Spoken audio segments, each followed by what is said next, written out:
Berita malam ini kita akan bahas soal sosok baru yang lagi ramai diperbincangkan publik. Seorang menteri yang kalau ngomong gak ada remnya, gak ada filternya. Kalimatnya menyengat. Ratu Lebah nih, kalau tersengat omongannya, itu Ratu Lebah langsung jadi selir. Ini mahkotamu King. Dalam suasana pemerintahan yang sering serba jaim, banyak pencitraan dan penuh kata-kata manis, lebih manis dari gula sakarin. Manis banget. Kehadiran sosok satu ini jadi angin segar buat banyak orang. Iya. Udah kayak AC di ruang sauna. Bikin gak gerah. Iya. Jadi nggak gerah kan? Iya. Masyarakat mulai merasa mungkin udah saatnya ada pejabat yang berani ngomong terus terang. Terang terus. Terang. Kayak iklan. Iya. Meski kadang bikin kuping pengang. Dan itu semua terlihat dari sosok Purbaya Yudi Sadewa, Menteri Keuangan baru di Kabinet Presiden Prabowo Subianto. Wih, mantap. Jadi kehadiran Purbaya Yudi Sadewa yang resmi jadi Menteri Keuangan sejak 8 September 2025 jadi meta di Kabinet Presiden Prabowo. Wih, Meta. Udah kayak hero baru di Mobile Legend. Benar. Baru rilis langsung OP. Overpower. Keren bu. Nggak perlu skill ulti, auto victory. Triple kill. Gaya komunikasi mantan Ketua Dewan Komisioner Lembaga Penjamin Simpanan atau LPS ini terbilang unik, lugas, blak-blakan. Dan gak kayak pejabat pada umumnya yang kalau ngomong sukanya muter-muter kayak Google Map hilang sinyal. Bikin nyasar. Iya. Bikin nyasar. Untung bos gue yang ngomong. Dengan gaya koboi, Purbaya dinilai nggak cuma jalanin kebijakan, tapi juga nyoba ngerapiin arah tata kelola keuangan negara biar lebih transparan, akuntabel, dan terukur. Mantap. Gaya kepemimpinan Purbaya bikin suasana ekonomi tiba-tiba jadi lebih optimis. Ibarat tanggal tua, gajian belum waktunya, tapi tiba-tiba ada info bakal ada bonus. Pas dicek ternyata bonus kerjaan. Ingat, hidup itu keras kawan. Kalau mau empuk ya di Presto aja. Bisa aja saya. Iya. Kebijakannya juga dinilai senada sama gaya bicaranya. Nggak muter-muter, langsung to the point. Dia juga dinilai berani bikin perubahan drastis yang juga dinilai berpihak sama kepentingan rakyat. Itu dia tuh. Hasilnya belum genap 2 bulan menjabat, Purbaya mampu mengembalikan sentimen publik terhadap pemerintah di bidang ekonomi. Udah kayak mantan yang tiba-tiba chat, aku kangen sayang. Gak peduli abis lembur, belum gajian, hidung langsung gemeteran. Pikiran jadi loading. Jantung ngelek. Pas lo mau bales tiba-tiba mantan lo typing. Lo tungguin ternyata isi chatnya klarifikasi. Klarifikasi apa? Sorry ya, WA dibajak sama keponakan dari kakekku. Bisa aja tisu basah. Sentimen terhadap Purbaya bukan sekedar omong besar. Angkanya beneran naik, indeks kepercayaan konsumen kepada pemerintah atau IKKP rilisan LPS naik ke level 130,6 pada Oktober 2025 dari 117,3 di bulan sebelumnya. Mantap. Daya beli masyarakat juga mulai naik, indeks keyakinan konsumen meloncat dari 90 ke 96. Dikit lagi nyentuh angka normal 100. Peningkatan sentimen publik sejak Purbaya jadi Menkeu menunjukkan satu hal, rakyat sebenarnya udah bosen sama pejabat yang kelihatannya manis dan ngomongnya halus. Tapi dalamnya penuh jebakan. Udah kayak bos yang bilang santai aja, nggak ada deadline. Kebaikan tuh. Tapi tiap hari WA, gimana udah selesai? Iya. Kok lama? Kok nggak ada progres? Kamu bisa kerja nggak sih? Jangan asik sendiri kamu. Bisa aja jengkol NPD. Sekarang rakyat lebih milih dengar kebenaran pahit daripada dibuai kebohongan yang manis banyak rasanya. Kadang rasa vanila, kadang yang ada menggo-menggonya, kadang juga hambar. Rakyat udah capek dengar kata-kata manis tapi isinya pahit kayak jus pare.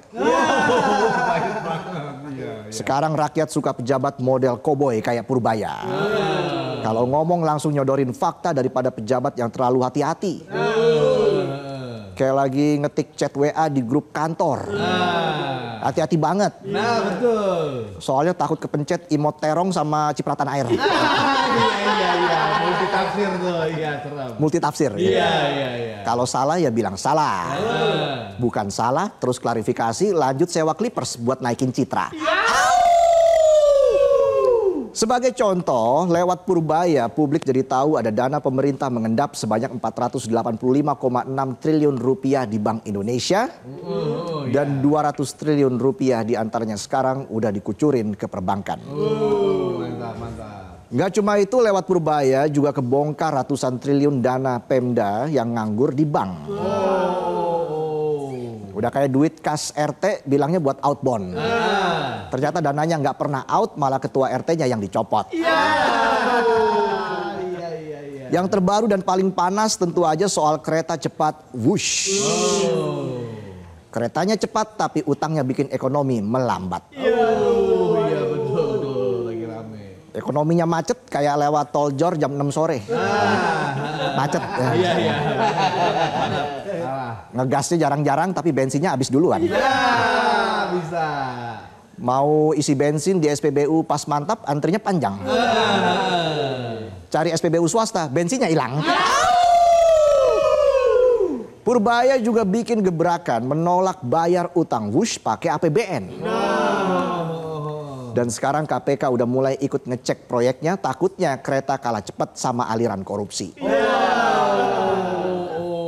Jangan sampai ada yang promosi masuk klasemen Liga Korupsi. Jangan. Tapi gaya komunikasi Purbaya yang terang-terangan, seterang lampu strobo, tanpa wood-wood, langsung bikin pejabat silau, bahkan ada yang langsung gerah.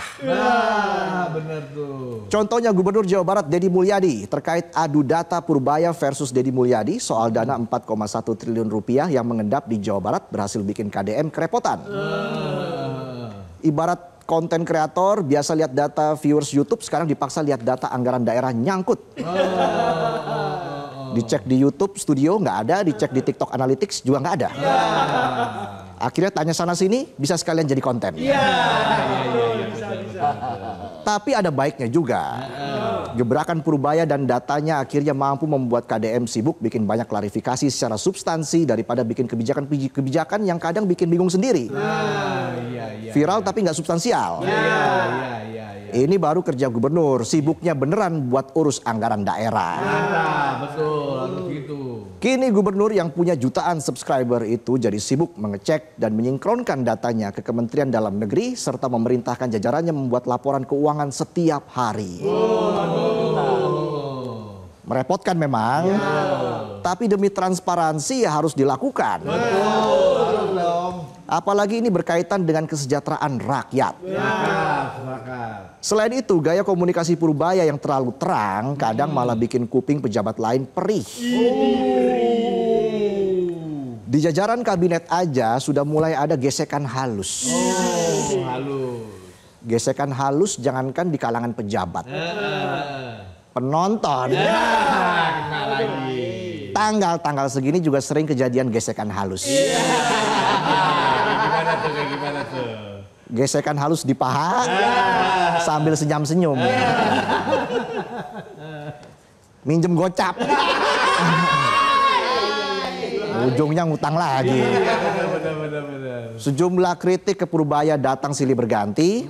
Salah satunya dari Hasan Nasbi, mantan Kepala Kantor Komunikasi Kepresidenan. Kalau Anda lupa siapa Hasan Nasbi, saya ingatkan lagi.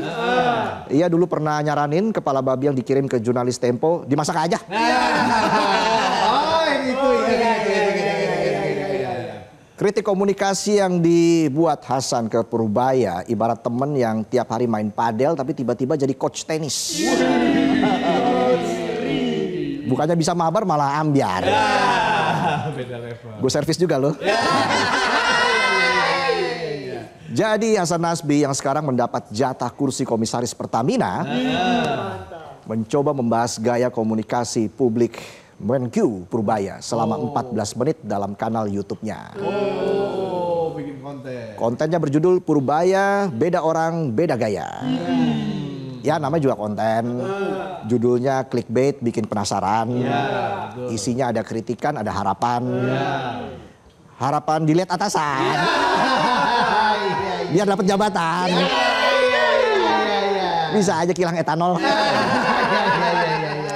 Hasan bilang kalau gaya komunikasi Purbaya itu kesannya bisa merusak soliditas internal pemerintah. Hasan juga bilang kalau Purbaya mau koreksi atau kasih kritik ke kementerian lain jangan di depan umum. Tapi dilakukan di ruang tertutup. Gitu salahnya. Lah kalau semua harus tertutup itu mau ngurusin rakyat apa ngurusin aurat? Lagi pula kalau semuanya dilakukan di ruang tertutup nanti jadi fitnah. Betul. Masyarakat bisa curiga. Ngobrol tertutup itu lagi benerin kebijakan, apalagi deal-dealan. Iya, bisa. Intinya di samping banyak yang menunggu-nunggu ujaran tajam Purbaya, mungkin juga ada yang pengen Purbaya bungkam. Jangan dong. Ya mungkin maksudnya khawatir gaya dan lontaran belak-belakan Purbaya lama-lama bisa jadi bumerang buat Purbaya sendiri. Oh iya, benar. Selama itu fakta dan sesuai data nggak masalah. Atau jangan-jangan banyak yang takut kalau praktek gelapnya jadi kebongkar. Bisa. Ya nggak tahu, saya kok nanya saya. Karena itu Purbaya harus bisa membuktikan kalau gaya ngomongnya yang pedes itu nggak cuma ramai di berita tapi harus ada hasilnya. Iya. Selama ia tetap transparan dan ngomong pakai data dan nggak nabrak etika, publik bakal tetap di pihaknya.